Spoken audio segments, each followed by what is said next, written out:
When I was watching The Boys this weekend, there was these facial expressions that Homelander made, and I was like, wow, you could be a decent Joker. He's got good mouth work. He does. Like his and his lips eyes and his jaw are always doing some weird shit. I like it. There's so much on right now. We're just fucking drowning in content. Have you watched any of The Boys yet? I'm 2 seasons behind on The Boys. I haven't watched any Boys. So you're 3 seasons behind on Zero The Boys. Boys, yes. Is the new season good? I've heard great things. The new season's fucking awesome. You're liking it? Oh, yeah. I'm enjoying it quite a bit. It's what I'm living week to week for. Like, That's tight. like Herogasm. Have you watched Herogasm yet? I heard Oh, that's yeah. crazy, yeah. Oh my god. I mean, just the first episode of season 3 was pretty fucking awesome. Like the penis explosion. Yeah. That's all I'll say. Yeah. The only thing about Herogasm is I felt like they'd done a lot of like the weird, sexy stuff in earlier Boys episodes. But overall, like the episode was great, just not in the ways I was expecting it to be. I felt like it moved the plot forward a lot for a lot of characters and divided people in some interesting ways. I had to go back and watch it a second time because as soon as like Annie and Huey were naked talking to each other, I was like, what the fuck? Like, is this too much? Is this forced? And then I watched it a second time and I realized that it was way more organic than I thought it was. Mm-hmm. If that makes sense. Oh, I agree. And then the whole showdown. Oh yeah. Even though it was kind of like you could see that it's not a Marvel budget because it doesn't really move past that room that they're in. Yeah. It's just really well done. Well, just to see so-and-so and Homelander finally go at it, Yeah. that was enough for me. Oh yeah. Ryan, what'd you think? I didn't watch it. I haven't seen anything. I'm way behind on The Boys. I haven't seen any Boys. We're to the fucking saturation point of comic book content that we are on like our 5th iteration of like superhero satires. Like we already went through this with Kick-Ass and Hancock and Mystery Men. Like, Okay. where does it rank among those? Is it better than Kick-Ass? Oh, yeah. So I always loved Kick-Ass. Even The Watchmen's kind of a satire of the whole superhero genre. You consider it a satire? Kind of. Even like Birdman kind of makes fun of the whole comic book industry. Still haven't watched it. That's a good one. You gotta watch that. I know. I've heard it's really good. I think it's the best satire like that you're speaking of. That's the thing. That's the thing I was talking about before we started. You deflated as you gave that take. It's You're because like, it's the best thing, I think. You guys are better at like You lost confidence as you said it. It's not that. It's the words to come up with to Your accurately words are depict good. what I'm You just speaking got caught of. in the air. Yeah, like sometimes I lose words and then I'm like, I'm just gonna cut this short because if I think of it too long, I sound even more Sorry. dumb. It's all right. I know who I am. I get it. I thought it was a good take. Is this harder than you thought it'd be? What do you Just mean? this. We're on our 1-year anniversary. Did No, you it's think we'd make it this far? No. No. You guys have been doing this for a year now? This is, yeah. Dang. It's End of really June. wild, actually. 26 episodes? What was even 25? our first episode? You deleted it. I don't remember. Yeah, you guys came out with episode 2. Yeah. The I always first like episode that. never got released. It's a great origin story for the show. Now Max, here we are.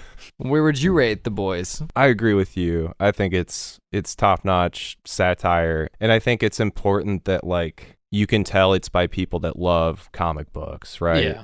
So it's not like, I mean, they're making some really good points about how kind of corny some of the shit is, but not in like a mean way where Yeah. it's like, oh, you can't enjoy comics anymore after watching this. Also, Homelander's like a giant metaphor for Donald Trump. I heard that was like intentional from the writers. It has to be. There's no way it's not. Even like the last season, I get it the most. Yeah, I felt like they were going that way last season, and that's cool with me. I think it works. I definitely empathize with Homelander at times, and I feel psychotic for doing it, but somehow the show makes you do it. It's weird. That's because it's such a good show, dude. Yeah, good actor, too. He's fucking awesome at what he does. Mhm. Yeah.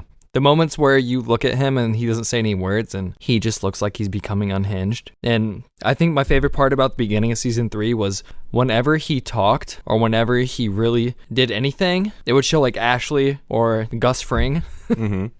just looking so fucking uncomfortable. Like everyone was always thought that this could be it. He's gonna just go nuts and, you know. Yeah, I can't think of a show that really has a character that pulls it off as well as he does, at least not one that I'm watching right now. There's definitely some plot armor in the show, but I would say for the most part, plot armor is pretty thin in The Boys, and a lot of people could get killed that wouldn't normally get killed in a different TV show. Are you surprised they're moving so fast with the season 3 storyline? Because you knew Homelander was going to become the villain at some point, Mhm. but to full on, like, to see the 7 almost like fall apart in season 3, does it make you wonder how much more of the boys they can make? I am interested in what they'll do at the end of this season to kind of like, I don't know what to say at this point. I'm just interested to see like who's still on the board at the end of the season. You know what I mean? Do you think they made the right choice doing week by week releases? Whereas Hell yes. Yeah, people are super annoyed with Stranger Things dumping everything at once. Yeah. Like, now everybody's just on to the next thing. I'm cool with week to week at this point. I'm really digging it. I know you hate it, Ryan. I do hate it.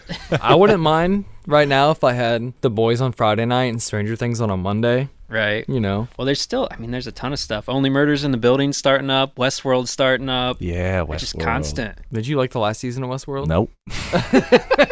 Morbius got re-released. You guys go see Morbius again? It bombed again in the theaters because people misunderstood it trending on social media as like actual interest in the movie when people were making fun of it. Yeah, so. Apparently Sony has no fucking clue what a meme is. They just thought it was a good thing automatically. Johnny Depp's got a new record coming out. There's all kinds of things we missed. I think I saw the album cover when I bought that Sauvage by Dwar last night. Yeah, was he selling his album? He was holding a guitar on a beach. I think we just need to digitally replace him with Jack White in all his old movies. Put in Jack White and Edward Scissorhands. That'd be cool. Ed Wood. Jack White. Okay, I was thinking of Jack Black for a second. Or Jack Black, either one. Either works. School Rock remake. That's a good movie. Does anybody know where Ezra Miller is? I feel like he was a thing for a minute. I don't think we want to know. You haven't... I've just read a bunch of questionable stuff about that dude over the years. Seems like he's pretty frequently getting in like little fights with people and stuff. And yeah. I thought initially maybe it was like intentional. Like, I want to get out of my contract. I don't want to do any more Flash movies. But no, this seems like genuinely bad shit. Yeah, the like housing the family in the unsafe conditions was kind of like crossed the line that I didn't really thought he'd crossed before, even though he still sounded like a total dipshit. Who the fuck is this? The Flash. Oh, that guy. Yeah. You loved Harry Potter. Yeah. You don't watch the new ones, though? He's in those, too. The Fantastic Oh, Beasts. no. Credence. I don't care that much. Yeah, they're really bad. Those movies are They got him and Johnny Depp. Yeah. Johnny. Oh, is he really? They're both in that, right? So they got rid of Johnny Depp for the most recent one and replaced him with Mads Mikkelsen. And I think I don't think they're even gonna get to make I doubt they'll finish that They're series. done. It's gonna Chronicles of Narnia out. Yeah, no one even knows that one came out. I feel like this is the first summer where like every studio is focused solely on streaming. Like the only blockbuster that Warner has coming out this summer was that Fantastic Beasts movie and the Elvis movie. That's the only stuff they're putting out in theaters this summer. Everything else, Obi-Wan, Miss Marvel, Barry, Atlanta, like it's just everything's on the series except for like Atlanta. boomer shit like Top Gun and Jurassic World. Did you watch it yet? Which one? Top Gun. I watched them both. And? It was okay. It was better than the first one. It was as good as I a liked Top it. Gun sequel could be, I think. Yeah. Yo, real quick. I liked it a lot. I thought it was like a solid movie. It was like a nice warm-up for Mission Impossible. Yeah. You know? I'm kind of stunned it's like Tom Cruise's biggest movie ever. Yeah. That is pretty wild. I think the appetite for this was just there for a long time. You think Like if Tom. you kept the movies the exact same, but instead of Tom Cruise, you replaced him with Chris Evans and had a same-sex kiss, Top Gun would still be really successful? You lost me there, dude. I don't... So, okay, everybody's shitting on Buzz Lightyear Sure. because they replaced Tim Allen, Yeah. even though he's 70 and this is an origin story. Yeah. What I'm getting from a lot of people, as in a bunch of dipshits, is Right. Lightyear isn't doing well because it wasn't Tim Allen and there's a same-sex kiss. Right. Right. So That's if you what you're put trying that to say. stuff into Top Gun, Does it do you do think as it's well? still successful? If we have Tom Cruise kissing Chris Evans, Or Miles Teller and Bob, was that his name? If those two kiss. that'd be cool. Yeah. I think it'd do maybe even more well. Probably. Yeah. I mean, there's something homoerotic about the volleyball scene in that first movie. Fuck yeah. There's I don't care I how wouldn't straight say- you I would- are. I think you could have just said the first movie in general. right, yeah, for sure. Yeah, I mean, a lot of those war movies are homoerotic. Yeah. To be completely honest with War you. movies. Even Pearl Harbor. Is Top Gun not a war movie? Why are they fighting war They're just jets? training. Oh. That's what's stupid about the first Top Gun movie. It's just like a school for cool guys. It's a Okay. recruiting tool for the army. And the new Okay. one is too, unfortunately, but it's still a cool yeah, movie. but at least this one has somewhat of a plot. Like there's a directive to why they're training the way they are. Mhm. Whereas the other one's just like, who's gonna be the top gun at flight Yeah. school? But So- there's no explanation of like who they're fighting or That's anything, true. which like I kind of appreciate that we didn't have to get into like a big mess with this movie, but Yeah. it's like, what are the implications of like, oh, just fight the faceless enemy, Yeah. fight whoever America Yeah. tells you to fight, right? Basically. And let's be honest, it looked pretty cold where they were fighting. Yeah. I think we all know. The same place where Mother Hopper's Russia. being Gas kept. prices are insane, all right? Yeah. I'm not, We have just I'm not. like blanket used Russia as the bad guy villain in like everything for 30 years Yeah. anyways. Yeah. And now, like, inflation is Russia's fault. Gas prices are Russia's fault. Pretty good scapegoat, honestly. Really, yeah. We tried the whole Middle Eastern thing that got messy. Did Let's go you back s- to Russia. Do you know Tim Allen's real name is Tim Dick? So did Buzz kiss Woody? No, Woody's not in this. He So did apparently, in some drawings I did. that's the thing I didn't understand. I was seeing all these Lightyear ads, and I'm like, he's a toy. That's the bit. Why is he in space fighting aliens? But no, apparently this is the movie that the toy's based on. Right. It's I- the movie that Andy saw as a kid. Okay. And it made him want to buy the Buzz Lightyear toy. It's just a bad idea. Yeah, it's hard to tell because when you're looking at the poster, you're like, oh, Buzz got hair now. Yeah, They're yeah. trying to make Buzz look sexy now. But that's a little ironic because Buzz means you have your hair's buzzed. Hey, we skipped over, though, the tick. The Tick. That's a good satire. Yeah. Did you guys like that? The original? Which one? Because there's like a live action one with Putty from Seinfeld, and then there's an animated one, right? And there's a more recent remake. Oh yeah, Amazon did one. Yeah. didn't That's what I'm talking about. they? No, I didn't see the latest. Okay. It's good. Yeah, I thought it was Yeah. pretty cool. I didn't know what to think at first. It was almost like when you said you watched the first Patriot Mhm. and you were like, does this know what it is? Tonally, it's very strange. Yeah. I would agree with that. I've kind of forgot about the Amazon one. Didn't they do a poll on like what show do you want us to produce? And the Tick was the one that got picked. Really? I don't think remember. so. It's like a fan vote production from Amazon. Only one season, too. Yeah, that was the other thing because it was like picked by the fans, but then nobody watched it. Right. They All need to right. come out with the Patriot season 3. Have you watched it yet? I did. Did you actually? I did. Yeah. No, you didn't. I swear I Hell did. yeah. What'd you think? I mean, it's okay. You really like it that much? As far as like war movies, like it's cool. Like, I don't know. It's kind of weird to see Mel Gibson in anything now, but Son of a bitch. what are you doing? Mel Gibson? Yeah. Isn't he the main? He's the dad, right? No. No. Yeah, he is. Mel Gibson, Heath Ledger's his son. He's talking about And the he- fucking Patriot. Yeah, the Patriot. I'm Isn't that what talking said? about Patriot. What are you talking Wait, this is a bit, right? It's gotta be. What? Son of a bitch. I can't. No. This is a bit. You need to stop.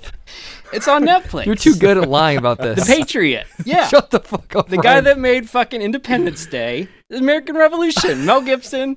Did you plan this with What's Max? about it? No, I didn't know anything about this dude. Are you sure? I swear. I promise you.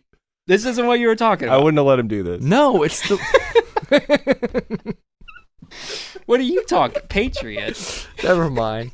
Patriot Games? I should have Patriots- known. When Ryan said he'd watched it, I was like, no fucking way. Just forget about even said anything. At least we all watched Severance together. Yeah. That's the only show that all three of us are ever going to watch. Stranger Wait. Things. I was gonna say, we're gonna talk about Stranger Things, or we want to Hell go into yeah. Obi? What are we doing next? Stranger Things was my favorite season besides maybe season 1. Yeah, Same. I'm glad we had this time because I think if like we would have came in fresh off watching it, I had all kinds of stuff in my notes about like this is just. Oh my I'm God. trying to find it. Conceptual appropriation is what I called it. that's the trigger word. Doofers Oh, just man. moved into the abandoned, run-down little franchise nobody's looked at in years. Gave it a facelift, make it more appealing to younger audience with some bland CGI villains. Remove all the structural integrity of what made it great in the first place. But no, I liked it. It was good. It was awesome. And they even like they're very blatant about like just pointed out like Robert Englund is in the series. Apparently, I heard that he had been asking to be in the series for a while, which Really? made me feel a little better about the blatancy of Yeah. Well, they even have that moment where the three split up groups all reconvene. And like I think it's Dustin says something like, "Oh, so you mean like Freddy Krueger, The Boiler Room, that That's- movie?" The interesting difference between this season and previous seasons is they're just straight up saying the thing in this. Like, Right. they'll get, yeah. Does It's that like make it you better though?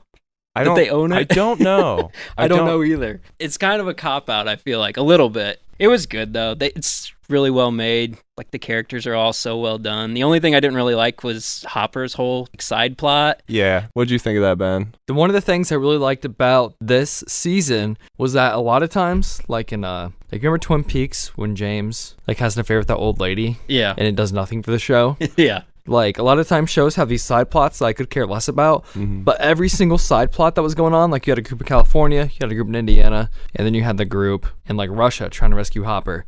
And every single one had me interested the whole time. The Hopper one would have been just a tad of that for me. I was still pretty interested. I was more interested when it was Joyce and what's his name? Brett Gelman, whoever Brett Gelman plays. He's awesome. Oh, yeah. I've loved Brett Gelman for a long time. Glad to see him he kind get... of wore thin on me this season. I felt like Hopper's story was so, like, well wrapped. I was even kind of annoyed that he survived season 3. Like, his whole, like, monologue at the end of that, I was like, man, this is, like, some of the best writing in the series. And then it's like, oh, but I'm alive. Kind of neuters that moment a little bit for me. Did he survive because he got pushed through to Russia? No, they just grabbed him. It looked like he just like fell Yeah. to a lower platform or something. It looked pretty lazy. Yeah, I thought he was just going to go into the upside down, but no, a lower platform in Hawkins, Indiana, and he ended up in Russia. No, they grab him afterwards. He just like fell out of the way of the blast, and then like the Russians are standing over him. I'm pretty sure there's a scene of that in the new season. But wasn't that lab in Hawkins, Indiana?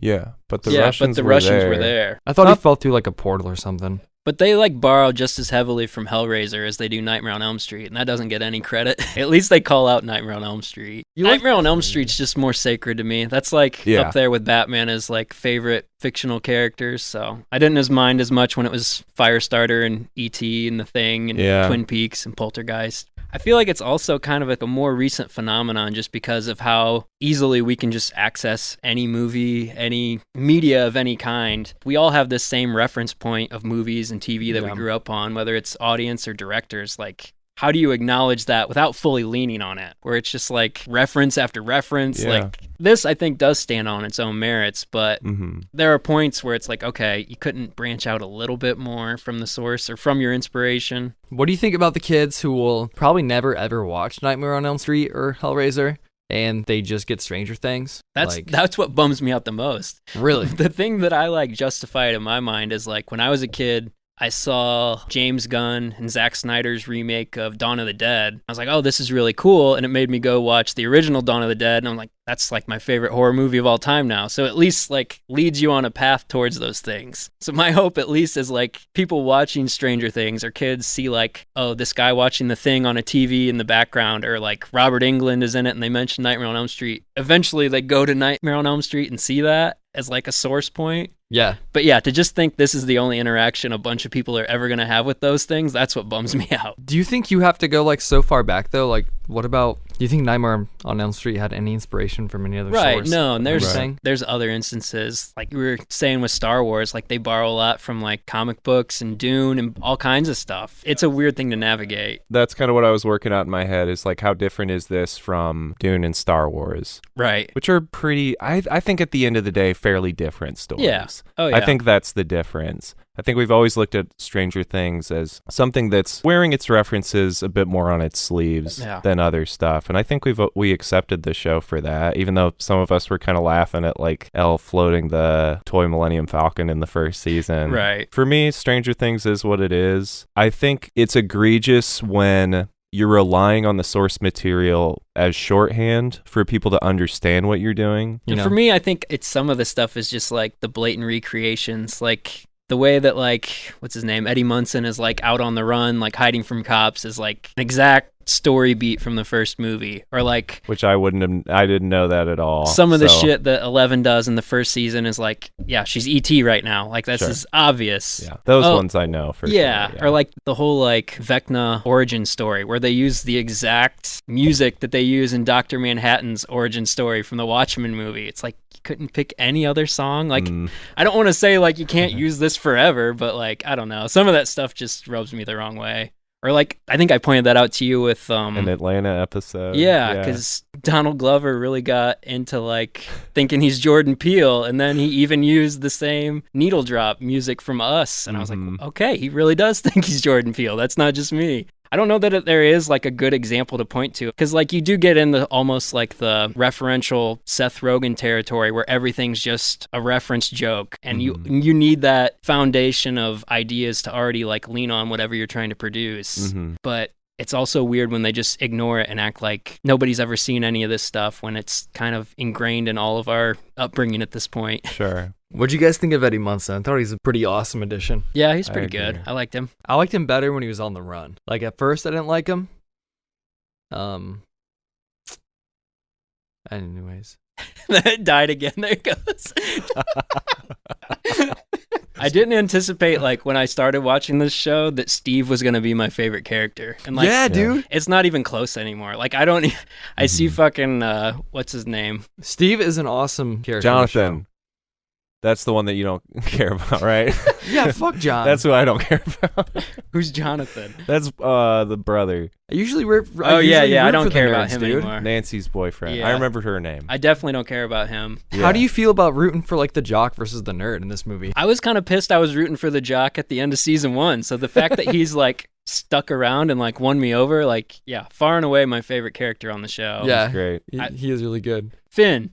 Oh, yeah. Like, Finn was awesome in season 1, and now he's just like Eleven's boyfriend, and he's not very good at it. Man. That's He's a his bad character. actor. He's just like a classic teen boy that just is totally useless, like a lot of teen boys. Did you notice though that in the first season he was one of the main characters? Yeah. Season 3, he doesn't have a lot of lines. It's a lot more. Who's the red-haired girl's name? Oh, Max. Max. She's really good. I like her a lot. Max, Eddie I think she's one of Munson, the better ones at this point. Dustin has been a good actor the whole time. I really like Noah Schnapp and Sadie Sink, but I feel like neither one of them get a whole lot to do. Who's Noah Schnapp? He's Will.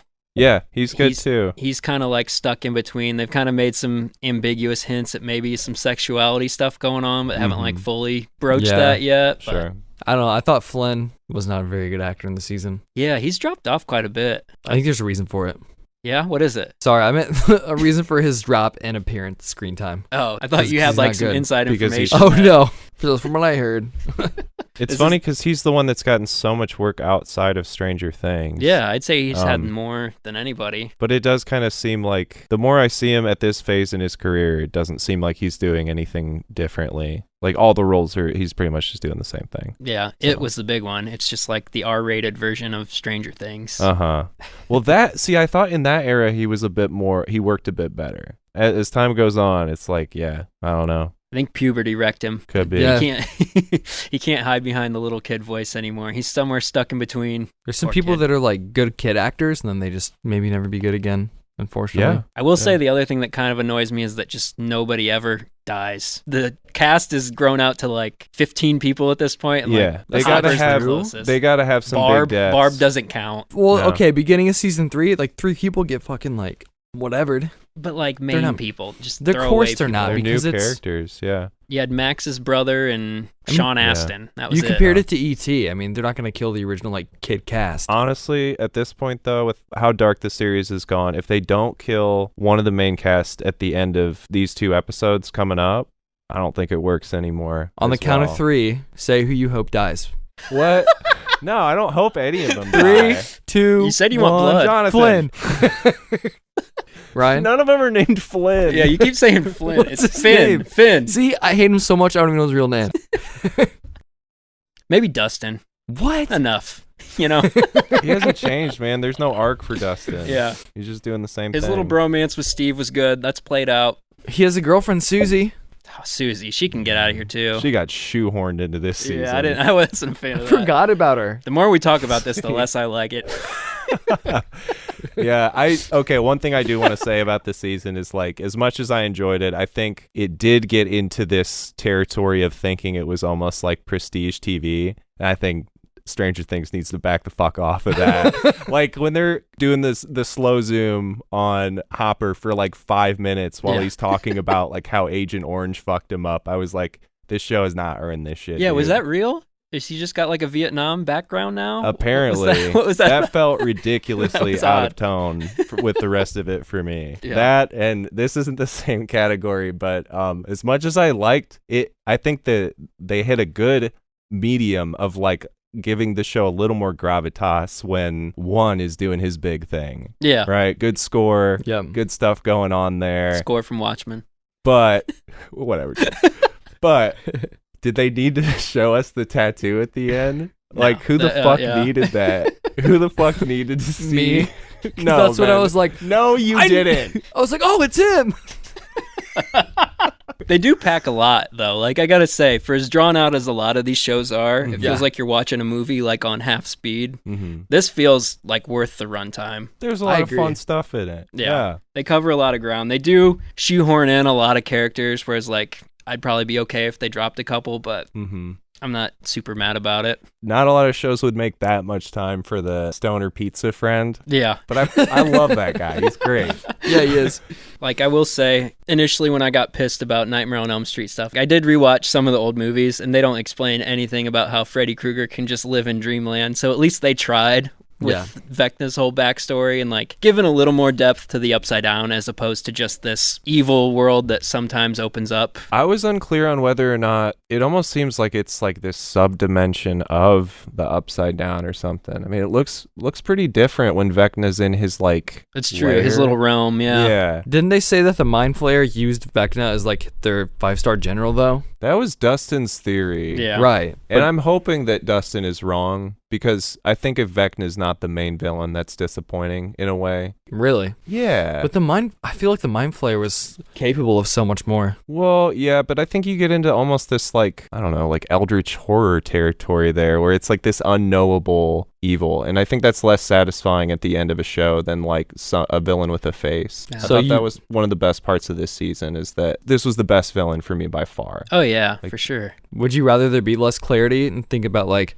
the endless possibilities that could be in these like subdimensions you talk Yeah. about? I think mean, that's pretty fucking cool. I am someone where, like, it's funny when Ryan says, like, oh, at least we got, like, a little bit of the explanation in this. Like, I never really need that stuff. Yeah. I like vague references to things that let you kind of, like, wonder at how it works. The Yeah. more things are explained, the less I enjoy it. Because it's like, how the fuck are you actually going to explain to me how this dude is going in my dreams? 'Cause Right. That's not a thing that actually happened. No, But what that's about true. when they do Unless it? it's, maybe if it's something really creative. And It's like, Right. oh, that's a cool idea of how Yeah. that could happen. But, What about when they do it that well though? Because that was my thing. Because I thought they did it very, very well. Yeah. Yeah. Well, I think that works because it's so grounded in character. It was just a really good, thorough explanation of how he became who he is and why he's doing what he's doing. And just the imagery that was incorporated to kind of show his journey into becoming this monster. Like, yeah, all that stuff was cool. If he was just another CGI blob of teeth, wouldn't have that impact yeah. at all. Mm-hmm. This could be the one season where, Cliffhanger? yeah, That's Yeah. why I'm saying someone has to die. I think Yeah. going out on a death, setting us up You for gotta a do new something. season. raising Maybe the Joyce will stakes. die. No. predictions. Predictions who die. Not who you want to Predictions? die anymore. I don't know. As much as I love Steve, idea. he did take a demon bat to the stomach Dude. that last episode. Yeah, I think Something's going to happen with that. I think there's some buzz about that if I'm Or- remembering. Will still kind of had some darkness in him I think it's coming Will. back from the Upside Down also. The way they've been kind of hinting at him possibly being gay, that would Yeah. look really bad if they killed him off right after that. That would be bad. I did see Kate Bush's song hit #1 after being used in that episode to bring Max back. Yeah. That was pretty tight. That's Haley great. told me about that. I think she's a really underrated artist, so I'm glad that she's getting some attention. I heard there's actually supposed to be a Kate Bush scene in Thor, and they cut it out because they didn't want to get accused of copying them. What? I think it was specifically with Christian Bale, so I'm curious. Maybe DVD extras, do they still do that? I hope so. What's the best band you found from a movie Oh. or song? Have you ever found like a Kate Bush where you're like, ooh, this is tight, let me listen to more of this? Yeah, I have one. It was an episode of High Maintenance. Is that the HBO show about the guy that delivers weed? I don't know. I think that's what it's called. And they used a Kamasi Washington song Oh, in that yeah. show. Nice. And it's one of, I mean, all of his songs are pretty great, but it's a really good one. Like, I didn't know about Kamasi Washington until that. Found the Replacements in Adventureland. That was really tight. I don't know. It's like an Yeah. 80s based movie, but it doesn't have a bunch of typical 80s songs. It's got more like Husker Du and Lou Reed and stuff like that. Cool. Yeah, I don't know why Replacements isn't like looked upon back as like the Ramones or any of the classic punk bands, but they're very solid 80s catalog. I thought you were going to say you got into Death Grips from Westworld. Fuck yeah. There you go. Yeah, I totally did. Yeah. I remember you telling me that. I'm like, damn my it, God. somebody finally got into Death Grips, and it was because of fucking Westworld. I've been trying to get somebody into this band forever with me. It's a cool scene. The way they use it is good from what I remember. Yeah, it's just, I mean, that whole record is so fucking good. All right. I'm going to listen to that tonight. All right. Did you watch Obi-Wan, Ben? I'm not. You don't I watch don't- any Star I Wars. see so much like I don't have an appropriate level of appreciation for the franchise to give it the love it deserves. Like they put references and nuggets in there and Easter eggs, and I wish I'd love the shit because then I would love it more, but I don't really care, so I don't bother to watch it. It's gotten to a point where like the stuff is so built up. Like I was talking to Max a little bit about Doctor Strange. Like you have to watch all the Marvel shows or you're just not going to know the Marvel stuff anymore. Like it's just gotten so towered up. It's almost become like exclusive that you have to watch all of our shit or you're not going to get the full enjoyment out of it. Is that how Obi-Wan is? I would say so. Yeah, you've definitely got to watch the prequel stuff. And like it's gotten to the point where they have like droid cameos and like props. Like, oh shit, I recognize that. Star Wars just has too many fans now. Like, Yeah. there's too many different generations of fans that want different things. Well, and they just then keep there's, fucking with the same stuff. like, people that casually... I'm always trying to recommend my parents stuff, and I was like, oh, you guys might want to check out Obi-Wan, and then I thought about it. It's like, well, no, they don't want to go back and watch the fucking prequels. Like, right. Did you guys like it? no. You didn't like it? No. Where would you fucking put it? hated it. Disney output you think has been very bad with It's- Star Wars. It is just what is the opposite of exponential growth? Exponential decay of Star Wars quality. Diminishing returns. Oh, like we're past the point of Yeah. diminished returns. I don't get it anymore. I don't even want to like Star Wars anymore because Yeah. it just drives me nuts. Well, they keep playing like in the same sandbox, and you have such a narrow margin that you can play with it. And you're like, okay, so you know nothing's gonna happen to any of these people. Nothing's gonna happen here. So like, it just puts such a finite limitation on what the show can be that it's just. It doesn't have that exploratory nature to it where like you watch the original movies and you're like, what the fuck's gonna happen next? Right. And they're just crammed into all these weird time pockets Yeah. that are just more and more running up against other stuff, other stories. And this one really just like makes other stuff make less sense. And that really bothers me when it's just retroactively like tarnishing my view of the movies that I really like the original three. Ultimately, like that's all I really need. The best I've heard it put is it feels like they're just stripping Star Wars for parts at this point. For sure. And my take on it is like I would summarize it by saying it feels like 40-year-olds playing with Star Wars action figures in a sandbox. Like that's what it feels like. It feels like Dave Filoni and Jon Favreau just playing with their fucking Star Wars toys in a sandbox. Yeah, that was the one refreshing thing I saw from Taika Waititi talking about his potential Star Wars movie. They asked him like what it's going to be about, and he's like, I don't want to use any character that's ever been in a Star Wars before.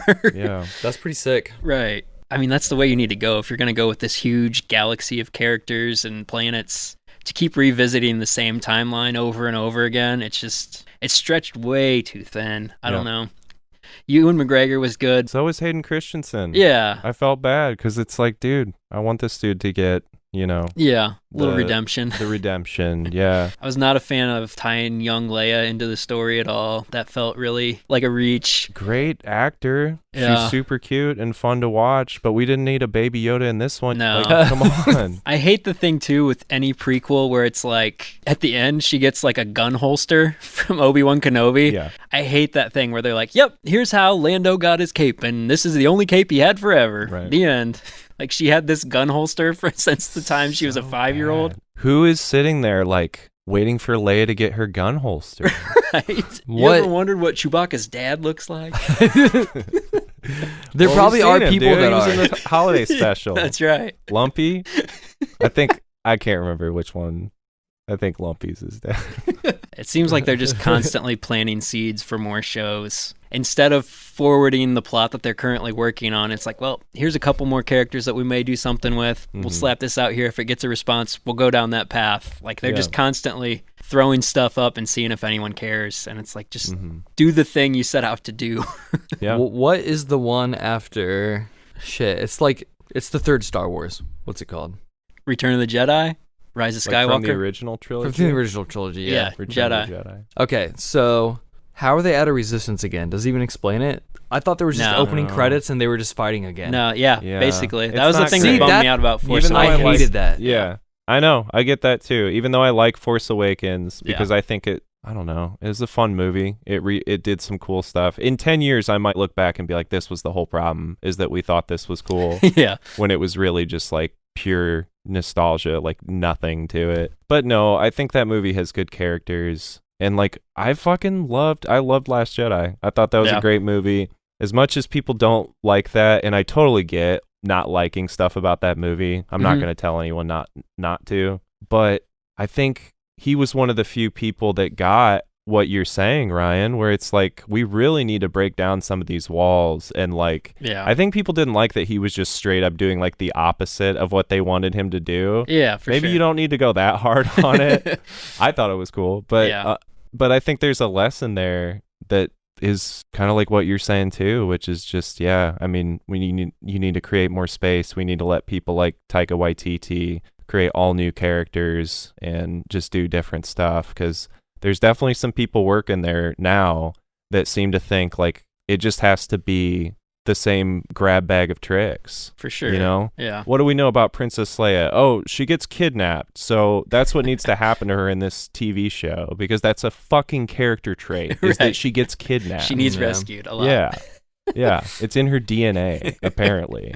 When it all just like leans on pre-existing stuff, it just feels lazy. Like you're just leaning on what somebody else already did. You're not really earning the beats. Too. Yeah. Like, imagine the Marvel Cinematic Universe like 30 years from now, and they're like, okay, so it makes sense because we use the Infinity Gems to bring Tony back, but he's a robot because none of his organs were working very well. That's what's actually going to happen, though.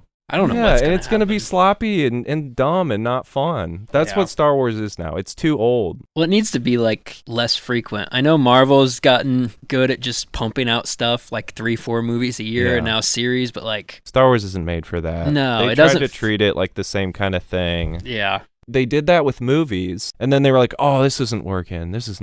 Star Wars is a TV show now, you know? And they just were like, oh, no, well, let's just like put 5 TV shows into production all at once. Yeah. And make Star Wars into a TV show. And honestly, dude, like, we haven't even brought up that, but like, I straight up just don't think it works very well as a TV show, because I think so much of what Star Wars is like good effects and stuff, and not shooting everything in the volume where you're just kind of going, this looks good, right? Yeah. That's the volume to me. Like, there should be a sign outside the volume that says that. Even the Mandalorian, a show that I kind of like, the best scene in it is where they let Robert Rodriguez take Boba Fett out to like some cliffs and let him beat dudes up, and it looks better than every other scene in that show. It's a space opera. Yeah. Like, even How are you gonna hang out in the volume the whole time when it's a space opera? Right.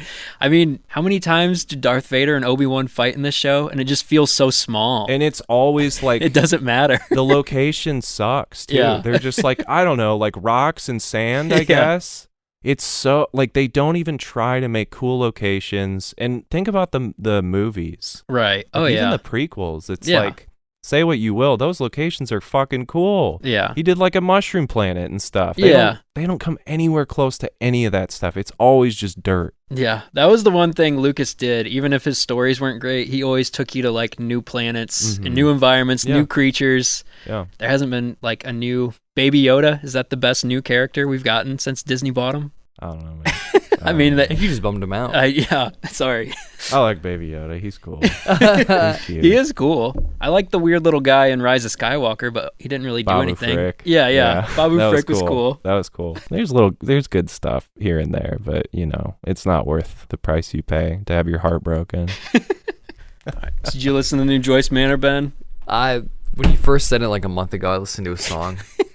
A song? Yeah. That didn't do it for you? I don't remember. I thought it was cool. I don't really know much about that band. Some of the tracks were like, yeah, I've heard this pop punk song before. You're doing a good job of it. Your harmonies are nice. But then other tracks, it was like, this is hitting a nice, almost like a Small Brown Bike or Not a Surf level of like Not a Surf? simplicity. Yeah, you like that call back? I do. I feel like Not a Surf goes under the radar a lot. I love that band. I do too. Yeah, it had a nice, just kind of simplicity to what the instruments were doing, even though they were all kind of doing some cool stuff when you listen into it. They make it sound so effortless. Like, it just sounds so easy. Like, all their hooks are so fucking good. Their harmonies are good. Yeah. I think this is their 6th album already. Like, I can't believe this band never blew up.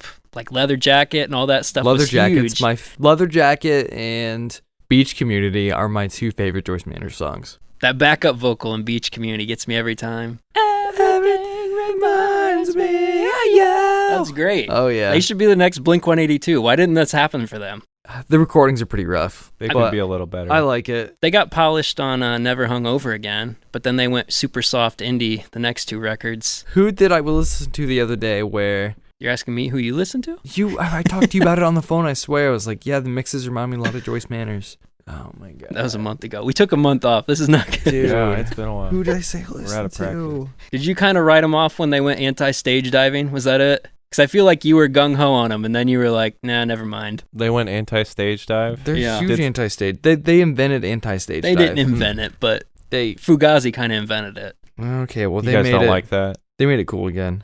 I don't know. I can't say so because I've never done it, but... You never stage dive? No. I'm I'm surprised. a poser. I'm down with people not like landing on me while I'm trying to enjoy music. Like, I understand it's a punk show. Things are going to happen, but it's That's not... what the pit's for. Yeah. You know? It's That's not what the- I'm unreasonable. not down for shaming it, though, either. I'm not down with, like, a whole, like, anti-movement. Like, yeah. I'd have to think on it a little bit. It's funny. I did I go want to a people to have show. fun. Right. You want people Obviously to hang you out. don't. But you've been to a show where, like, you're just standing watching the band and then some dude's torso hits you in the back of the head and you're like, Yeah. what the fuck, Oh, right? yeah. That sucks. Well, if some guy is just, like, pitting by himself, I think that's almost more harmful than you can see somebody getting ready to stage dive and everyone can collectively catch you. No, but you never always see them. Yeah, you're right. Actually, my neck was never the same after that one basement show. See? At Bloodfest.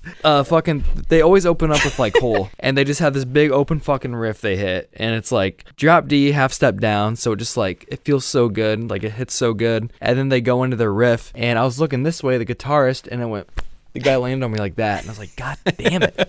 That sucks. But I'm still not anti-stage diving. Is that your worst show injury? Yes. I got a tooth knocked out Oh, damn. by a guitar. Locally? Yeah, at Anchor. Damn. Was it a Yeah. local band, too? Yep. Damn. It was said he, their guitar player. I was standing behind him because that's what you did at Anchor if you Right. wanted to like be like, I'm like part of the community. Yeah, yeah. So I had it coming, dude. I was I trying had to it coming. flex, standing behind his amp, and he did the cool hardcore move where you like swing your guitar around. Yeah. And the guitar hit me square in the mouth. Ooh. Oh, Yeah. yeah. I mean, you should be entitled to some sense of safety if you want to go to a punk show. I Yeah. don't think it's unreasonable. There were quite a few times at local shows where like people were definitely acting the fool. You Right. know?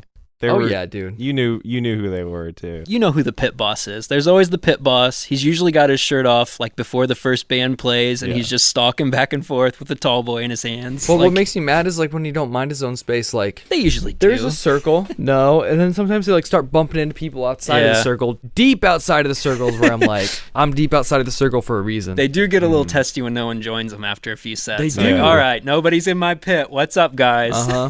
You gotta Oh, feed the pit boss. That's why you hold the hand up. You know, let them know you're there. Yeah, they can yeah. run into your arm. Be like, get a little camaraderie out of that. I think. I remember watching Every Time I Die, and those dudes like did the crawl of death. So like everyone got on the ground and started crawling towards each other Mhm. instead of doing the wall of death. But where it got really fucked up is where people started just running on top of them, yeah, and that Oh. shit is just unnecessary. down there. Yeah. the head That's walkers. rude. Head walkers, just No. like that shit's not cool at all. No. It's because it's not fun for people. Like if somebody's on the ground on all four floors, like you You can't do defend anything to protect- yourself. At least as a Yeah. stage diver, for the most part, you catch Yeah. them. You have the opportunity, right? Yes. Do I like being landed on? No. Mhm. Do I like having to carry these fucking people after it's like the fifth time they've jumped? No.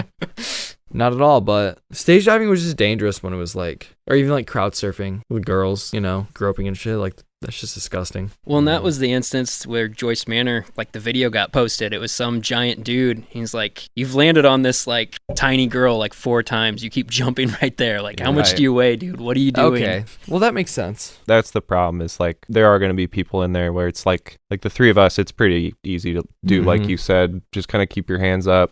Keep an eye on things. But yeah, that's not going to be the same case for everybody. Especially like some of those crowds, you get getting so like tired from just like maintaining your space. Yeah. Up at the front, like just getting pushed back and forth, and then you got like sometimes you're using your elbows to create that space, and then someone lands on top of you, or just shoe comes into your face. It's like the fucking ocean when like you get up from getting hit by a wave and then just another one comes and another one. Like it's like, it doesn't surprise me when you hear stories of like people like literally like suffocating out of air in giant crowds. That was actually fucking scary. I think, did we make it through everything? Did we go to recommendations? We should end the show on that now. Yeah. All right, Max, what do you got? I'm going to recommend a record I was thinking about today, That Within Blood Ill-Tempered by Shai Hulud. We keep talking about Dune. Yeah. And I always forget that the band Shai Hulud gets their name from the Great Worms in Dune. But that's like a very formative album for me. Listen to that like all throughout high school, and then some. That Within Blood Ill-Tempered. It's a good one. All right. Mine, other than Nightmare on Elm Street, is on Netflix right now, coincidentally. So you can watch that. Yeah. Wait, I do have to ask you, are you legitimately afraid of scary movies, Ben? No, I'm scared of them after I watch them. After you watch them? I don't care when I watch them. I care when I'm alone by myself. What's the scaredest you've been from a movie? You said The Ring? The Ring? Samara gotcha? Yeah. That shit scared the hell out of me. It still does to this day. Yeah. I probably would have never watched it again. Like, even after I watched the new Halloween. Oh, yeah. Like, I wasn't too bad, but I didn't want to go down to my basement. I made you watch that for the show, didn't I? You did. So you should watch Nightmare on Elm Street. That's on Netflix. All the sequels are on HBO. They're good. Hellraiser's on Amazon. That one's good. None of the sequels are good, though. Just the first movie. Okay. Every time you said Hellraiser, I thought of Hellboy. No. I was trying to think of how Stranger Things could have possibly ripped that off. Oh, and I was going to say, I know we talked about Gerard Carmichael. Yeah. With like our ultra realism talk last time with Kendrick Lamar and all that stuff. Mm-hmm. He directed a comedy on Amazon called On the Count of Three. Yeah. And it's really funny and really dark. And I haven't seen any of his other stuff other than his stand-up, so I didn't really know what to expect. But yeah, it's about 2 friends who decide to kill themselves, and it's just about their last day together trying to like get their affairs in order. It's super funny. It's like a buddy comedy. Christopher Abbott from Possessor, the Brandon Cronenberg movie from a couple years ago. He's fucking hilarious. Like, he has such a good chemistry with Gerard Carmichael. Like, those 2 carry the movie. What's Super it called? funny. On the Count of Three. It's on Amazon. I've been meaning to watch that. I recommend Patriot. We watched that. No. Do you got anything for real? No, it's just Patriot. Until you fucking watch it, yeah. I thought I did. You didn't. That doesn't count? No. All right, so Ben's got the Patriot for a year straight. Happy anniversary. Okay. All right, so today with us on the show, we have Lisa Wilcox, who played Alice in Nightmare on Elm Street Part 4 and 5, The Dream Master and The Dream Child. Also can be seen in episodes of Chicago Hope, Walker, Texas Ranger, Boy Meets World, Murder, She Wrote, and Star Trek The Next Generation. Thank you for joining us.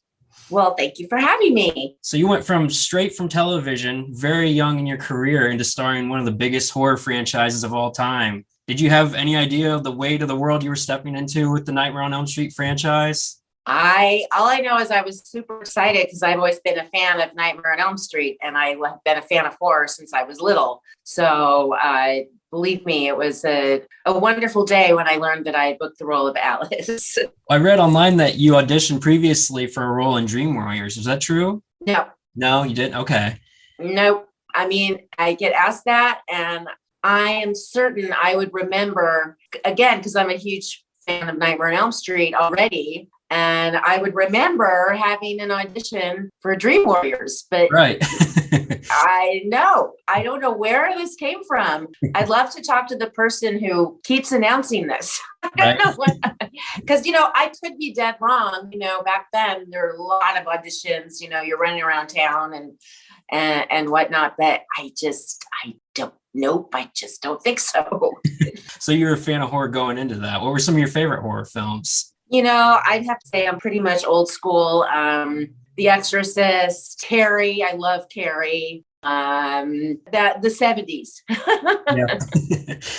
So what do you think of the current state of horror with kind of the elevated stuff with Jordan Peele and Robert Eggers? Are you a fan of like Get Out and Hereditary, or do you prefer the old school 80s, 70s stuff? No, I like the new stuff too. I thought the first Saw movie was brilliant. Oh yeah. And I know it's a really gory series, but I just think it's incredibly clever. Yeah, I'll always be a fan of horror. That will never end. So you're a fan of the series. Can you objectively pick one, or you've always got that emotional tie to your favorites, I'm sure? I love Dream Warriors. Dream Warriors, okay. Yes. What did you think when they finally got Freddy and Jason together for Freddy versus Jason? I thought it was fun. Yeah. I thought it was fun, Why not? Well, you're actually the only lead character to carry over in consecutive entries. Did you ever have any hesitation or worries that you were just going to be in one movie and move on? Or did you feel pretty confident you might be able to stick through the series?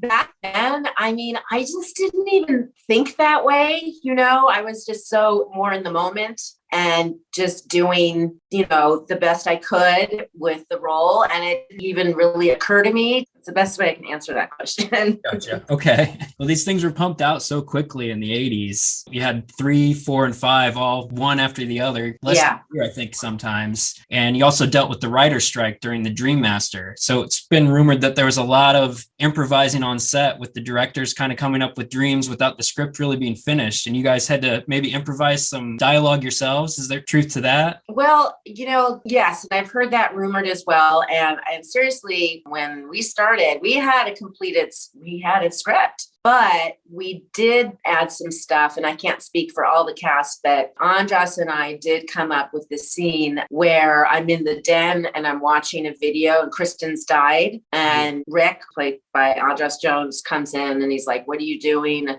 don't want to hear me anymore about this Freddy shit." And, and I'm like, I could smell the smoke. I could, that we wrote. Yes, we hung out in our trailer and they needed this transition scene, and we did write that. As far as other scenes in the film, I don't know. You'd have to ask them.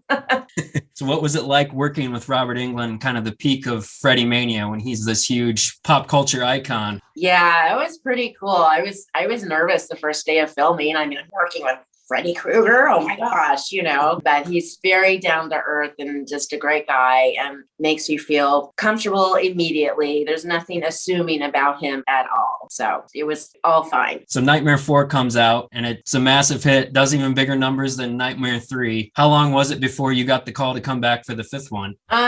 It was only a few months, I want to say. Okay. Like probably in the fall is when they asked if I would do number 5, and didn't have to audition, obviously. And met with Stephen Hopkins, who directed number 5. We had lunch and we were like, okay, let's do this. Gotcha. So there wasn't anything like leading out of 4 that Alice is going to be the new head of the franchise. It was kind of take it as it goes. Take it. Sorry, that's my doggy. Yeah, there's no one at the door. Oh my God. So what was your question? There's no indication as you were making 4 that this was going to head no indication at all.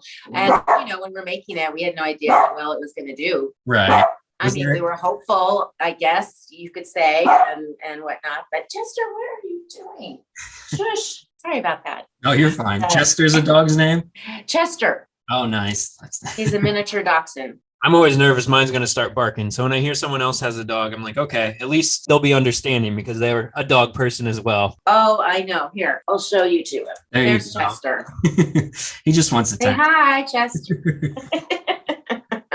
He's a real child. It's like when he knows I'm distracted on the phone, he'll start squeaking his toys, or barking, apparently, is his new trick. Right. Okay. All right, little man. Here we go. Okay. So for part 5, Stephen Hopkins has this great gothic visual style. He's been harsh looking back at the film. He was quoted as saying, it was a rush schedule without a reasonable budget. And after I finished it, New Line and the MPAA came in and cut the guts out of it. So what started out as an okay film with a few good bits turned into a total embarrassment. I can't even watch it anymore. So what are your feelings looking back? Oh my God, I've never heard that before. Yeah, he's pretty harsh.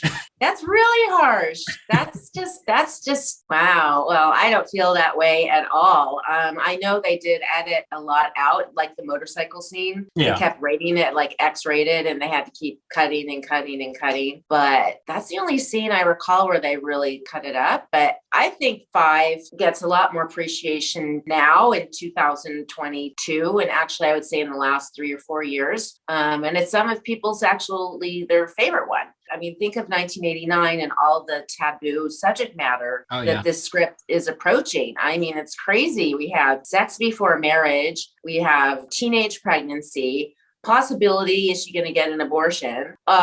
Is she going to put the child up for adoption? Then we have Erica's storyline, anorexia, bulimia. Oh, and then we have Alice's dad as a recovered alcoholic. I mean, there's a lot going on in this little movie, and I think it's a brave script. And now those subjects are not as taboo anymore, but back then it was a tough nut to swallow. So how did you feel getting to do kind of the pseudo Freddy Krueger makeup for the end of Dream Child? Was that kind of a dream come true there for you?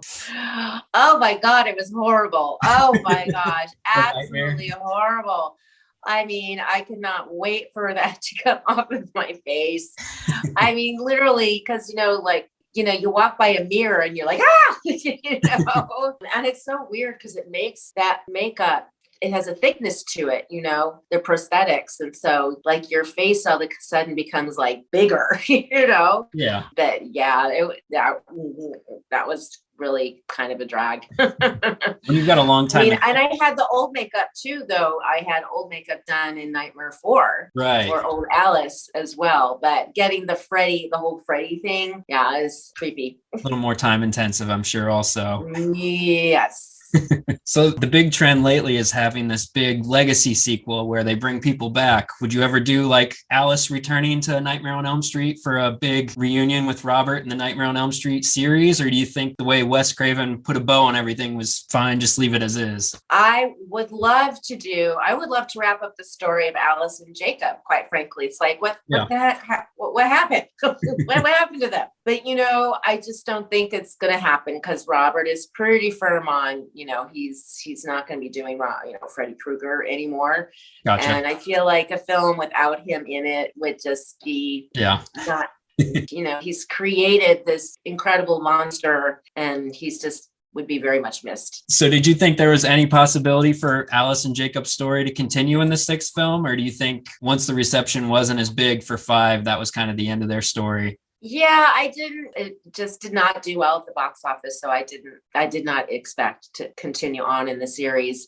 And then for a long time, I was really upset because I'm like, I never got my death scene. That's just so unfair. I didn't get my death scene. But then one day a light bulb went off and I went, oh, Alice lives. Yeah.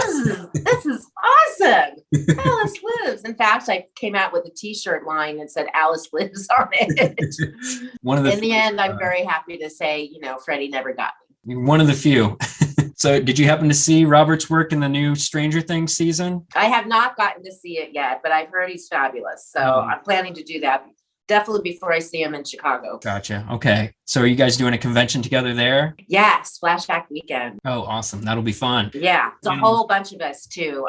Toy Newkirk, who played Sheila, will be there. Brooke Fees, she likes to be called the Bug Girl, turns into the cockroach. Right. Heather Langenkamp will be there. Amanda West, myself, Robert. It's going to be awesome. Well, speaking of Nightmare on Elm Street reunions, what can you tell us about your new movie you've got coming out that reunites you with Tuesday Night, The Bloody Man? Yeah, The Bloody Man. It's very Stranger Things-esque, definitely, because of the kids in it, that element, We had a great time filming in Kentucky. I mean, it's a really fun story. It's a date movie, I feel. It's not so terrifying or gory or anything like that. Tuesday and I are in the film together, but we don't have any scenes together. Oh, So gotcha. when you see the movie, you'll see why. Okay. All right. Well, I guess, yeah. Is there any other things you want to send us out on that you're promoting? Or I'm going to be updating my website soon. My website is lisaewilcox.com. all right. And I'll be updating it, and you can see where the rest of my appearances will be this year. But I've been filming a lot this year. I've done already 4 films. Oh, wow. But of course, they're not coming out yet, Right. know. It's been a busy time. Well, yeah, I appreciate you taking the time to talk to us. Thank you so much. All right. Thank you so much. Have a great night. Dude, thanks. Bye.